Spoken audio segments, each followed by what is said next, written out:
Choisissez d'être heureux. Choisissez d'être heureux. Choisissez d'être heureux.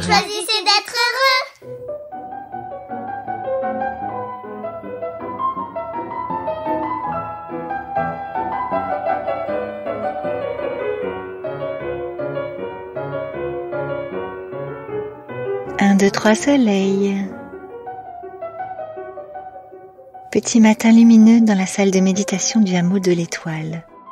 Comme chaque matin, nous voici réunis en cercle, chacun moelleusement blotti sous son plaid, enveloppé dans ce silence protecteur qui nous réunit pour quelques jours ici.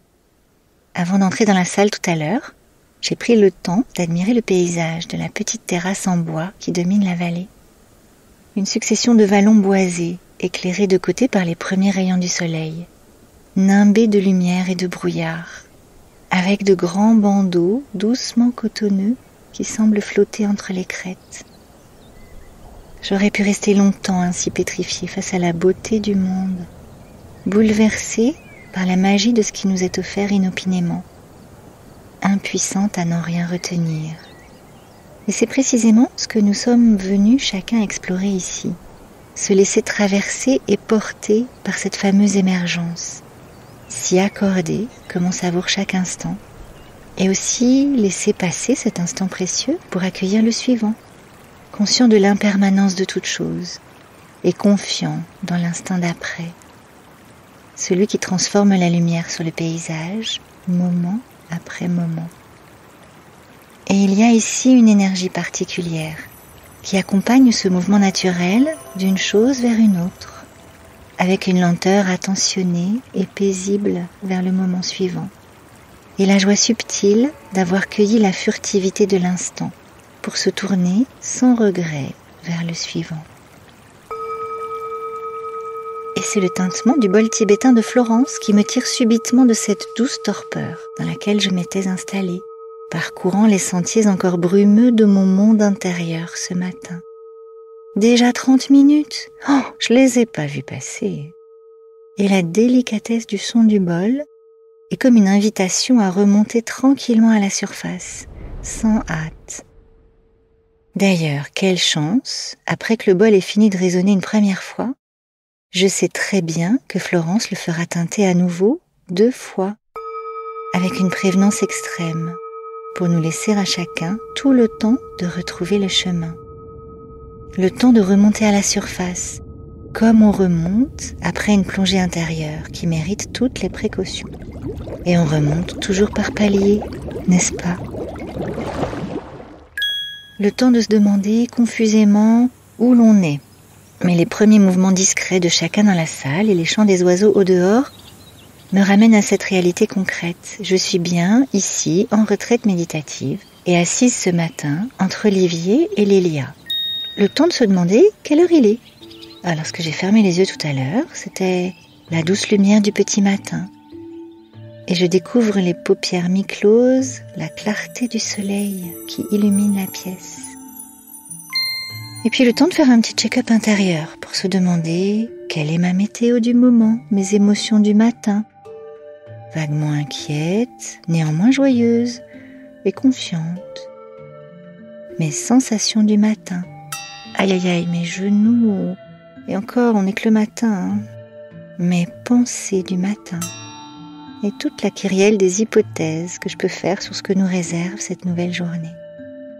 Faire teinter 3 fois le bol, ce n'est finalement pas un luxe pour que se déroule tout ce petit processus intérieur. Et me reviennent de nombreux autres processus en 3 temps, qui auraient pu me paraître laborieux et qui finalement semblent ce matin prendre un autre sens. Comme les 3 grandes respirations auxquelles nous invite Jenna pour ouvrir la méditation qu'elle propose en ligne. Faites 3 respirations très lentes et très profondes. Une première respiration et vous détendez pleinement votre corps. Une deuxième respiration et vous calmez complètement votre mental. Une troisième respiration et vous êtes pleinement connecté à vous-même. Une manière sûrement de structurer cette reconnexion à soi-même pour ne perdre personne en chemin. Puis il y a aussi les 3 étapes pour intégrer un nouvel apprentissage lorsqu'on est en formation. Pour avoir fait pleinement sien les enseignements, il faut tout d'abord les avoir compris, en les ayant lus ou entendus. Et puis les avoir appliqués à soi-même, avoir fait concrètement quelque chose avec ce nouvel outil, pour finalement être prêt à les transmettre à son tour. Meilleur garant d'avoir fait son miel avec cette nouvelle posture, cette nouvelle philosophie peut-être. S'y reprendre à 3 fois, c'est un peu comme prendre son élan pour faire ou dire ce qui nous habite. Comme me l'avait expliqué il y a longtemps l'un de mes enseignants en quatuor à cordes. Dans sa 5e symphonie, pour exprimer la violence du destin, Beethoven, récemment frappé par la surdité, déclame à 3 reprises ces 4 notes qui incarnent la tragédie qui le frappe. Il les scande une première fois pour dire les choses, puis une 2e fois, au cas où l'on n'aurait pas vraiment écouté. Et pour ceux qui n'auraient pas compris, il les redit une 3e fois, et les développe alors en de multiples circonvolutions, à l'intérieur desquelles se reproduit ce schéma en 3 étapes. Comme pour sceller encore plus solidement son message, frapper les esprits et le cœur de ses auditeurs. Il y a presque quelque chose d'initiatique dans ces 3 étapes successives, comme si 3 était le chiffre du mystère qui s'accomplit, depuis l'Inde des brahmanes qui vénéraient 3 ordres, jusqu'à l'épopée de l'Iliade qui faisait dire à Homère « tout est partagé en 3 ». Achille qui poursuit Hector sur 3 jours, et pour faire 3 fois le tour du royaume. Jésus qui tombe et se relève 3 fois alors qu'il porte sa croix. Et puis le loup qui souffle 3 fois sur la maison des 3 petits cochons, détruisant la première en paille, puis la 2e en bois, pour finalement faire émerger cette vérité concrète. Seule la 3e maison, en briques, saura les protéger des dangers de la vie. Tout cela peut être parce qu'il faut toujours se laisser une 3e chance. D'ailleurs, ne dit-on pas que l'on tombe amoureux 3 fois dans une vie ? Alors cette semaine, comment pourriez-vous vous accorder l'espace d'une 3e fois ? Demandez cette chose qui vous tient à cœur une 3e fois, mais peut-être différemment. Vous donnez une 3e chance pour ce projet qui vous appelle.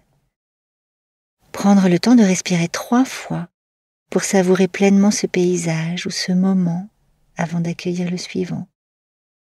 Une manière d'honorer paisiblement ce mouvement des choses telles qu'elles sont. Très belle journée à vous et choisissez d'être heureux.